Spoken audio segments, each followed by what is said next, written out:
Gachagua alikataa kujoin Azimio. Sababu yake ilikuwa very simple. Alisema kila mtu ajenge kwake. Ndio, kila mtu ajenge kwake. Patane mbele.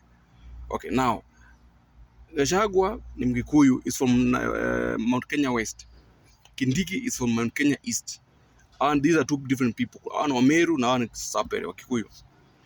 Now Gachagua ambaye same person ambaye alisema kila mtu ajenge kwake, bado anataka kushine kwa Wameru kwa kina Kindiki. Na juri nchi kisha kwamba kiongozi wao ni Kindiki.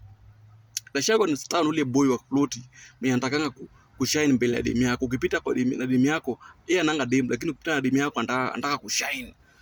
You can't do that. We don't do that to our bro, my guy Gachagua. These are the kind of leaders ambao tunahitaji kwa hii Kenya, because wanatupoteza. Wanasema hivi but they're not doing what they're saying. Please Gachagua, kaa kwako Mount Kenya West, mobilize watu wako, wachana na watu wa East, because watu wa East washaenda na Kindiki. Thank you. Mambo ni tutam.